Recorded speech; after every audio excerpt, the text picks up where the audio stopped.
Ultimately এই যে কিশোর gang কিংবা হচ্ছে এই যে সন্ত্রাসী গ্রুপগুলা এদের মানে দীর্ঘ সময় ধরে লালন পালন করতো তারা কারা? যুবলীগ, আওয়ামী লীগ, ছাত্রলীগ, এরাই তো এদেরকে লালন পালন করতো, এদেরকে দিয়ে বিভিন্ন ধরনের কাজ করাইতো, ঠিক আছে, এদেরকে বিভিন্ন পলিটিক্যাল মিটিং মিছিল নিয়ে যেত, এদেরকে কিন্তু এরাই লালন পালন করতো। এখন যখন এরা পলাতক, এই যে ভ্যাকুয়াম, এই ভ্যাকুয়াম হওয়ার পর আমাদের উচিত ছিল নাগরিক হিসেবে সম্মিলিতভাবে এই সন্ত্রাসীদেরকে চিহ্নিত করা, সন্ত্রাসীদেরকে চিহ্নিত করে আইন শৃঙ্খলা রক্ষাকারী বাহিনীকে অবহিত করা। এবং দেখেন, আইন শৃঙ্খলা রক্ষাকারী বাহিনীকে আমি ডিফেন্ড করবো না, বাট আইন শৃঙ্খলা রক্ষাকারী বাহিনীর কিন্তু কিছু লিমিটেশন কেমন, একটা থানায় যখন একটা ওসি আসে তার কিন্তু ওই এলাকাটা বুঝতে সময় লাগে, তো ওই এলাকাটা বুঝতে যে সময় লাগে এই সময় তাকে সবচেয়ে বেশি হেল্প করতে পারে কারা? নাগরিকরা, তারা আইডেন্টিফাই করে দিতে পারে, ঠিক আছে। এখন এইখানে সমস্যাটা হলো, আপনি যদি থানাগুলোতে যান, আপনি ম্যাক্সিমাম থানায় দেখবেন ওসির পাশে এখন একটা আলাদা করে চেয়ার থাকে। এই চেয়ারগুলোতে কারা বসে ভাই? বিএনপি লোক বসে। নাজমুল ভাই স্বীকার করবে কিনা আমি জানি না, হয় বিএনপি নয়তো যুব দল, ঠিক আছে, নয়তো স্বেচ্ছাসেবক দলের বড় লিডাররা বসে।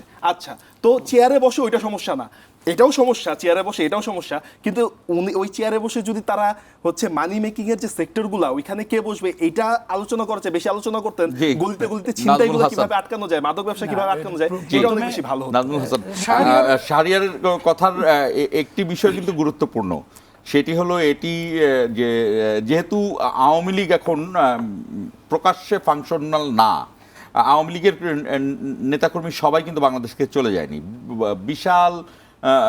বিপুল পরিমাণের নেতাকর্মী তারা আছে, কিন্তু প্রকাশ্যে আওয়ামী লীগের নামে ফাংশনাল না। আর ছাত্রদল কেন, বিএনপি হলো যেহেতু সর্ববৃহৎ সংগঠন হিসেবে তাদের প্রতিটি জেলায়, প্রতিটি ওয়ার্ডে, রাজধানী সহ প্রতিটি নগরীতে ওয়ার্ডে ওয়ার্ডে তাদের নেতাকর্মী আছে। শাহরিয়ারের কথাটা কিন্তু কিছুটা আক্ষরিক অর্থে যৌক্তিক, যে বিএনপি কি তার রোল অফ পলিটিক্স যেটি সেটা ঠিক মতো পালন করছে কিনা, রোল অফ পলিটিক্স অর্থাৎ নাগরিকদের জন্য সেই একই কাজ করছে কিনা। শাহরিয়ার ভালোই বলেছে, কিছু তথ্যের ঘাটতি আছে কথায়। প্রথমত হচ্ছে যে এই সমস্ত কারণেই বিএনপি কিন্তু 50টা থানায় কর্মশালা করছে।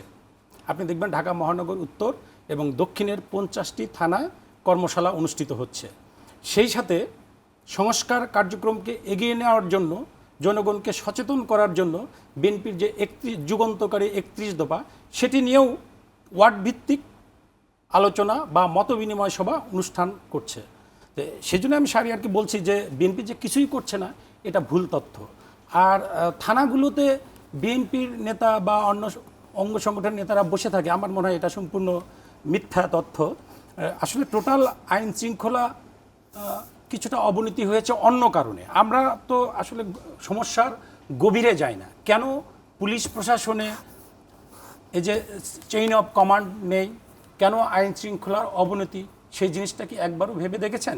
আমি আসার আগে চট্টগ্রাম রেঞ্জের 2 জন উচ্চপদস্থ পুলিশ কর্মকর্তার সাথে কথা বলেছি, তারা আমার বিশ্ববিদ্যালয় জীবনের ক্লাসমেট ছিল। তাদের ভাষ্য মতে পুলিশ ডিপার্টমেন্টে একটা অদৃশ্য দেওয়াল তৈরি হয়েছে। স্বরাষ্ট্র উপদেষ্টা লেফটেন্যান্ট জেনারেল জাহাঙ্গীর আলম সাহেব সঠিকভাবে দায়িত্ব পালন করতে পারছেন না এই অদৃশ্য দেওয়ালের কারণে। সেই অদৃশ্য দেওয়ালটা হচ্ছে প্রতিমন্ত্রীর পদমর্যাদায় চিফ অ্যাডভাইজারের সহকারী পুলিশের সাবেক আইজিপি খোদা বক্স চৌধুরী, যিনি পুলিশ ডিপার্টমেন্টের সবচেয়ে অযোগ্য আইজিপি ছিলেন, যিনি মামলায় সাজাপ্রাপ্ত ছিলেন, তিনি এখন পুলিশ ডিপার্টমেন্টের সব নিয়োগ, এমনকি থানার ওসি থেকে শুরু করে জেলার এসপি থেকে শুরু করে অন্যান্য উচ্চপদস্থ কর্মকর্তাদের বদলির সাথে জড়িত এই ভদ্রলোক। তাহলে পুলিশ প্রশাসন কিভাবে সমন্বিতভাবে, ঐক্যবদ্ধভাবে কাজ করবে যদি আপনি এই প্রশাসনের মধ্যে একটা অদৃশ্য দেওয়াল তুলে দেন? আমার কথা হচ্ছে যে আগে সমস্যাটা আইডেন্টিফাই করতে হবে। কেন আমাদের পুলিশ বাহিনী তো প্রশিক্ষিত।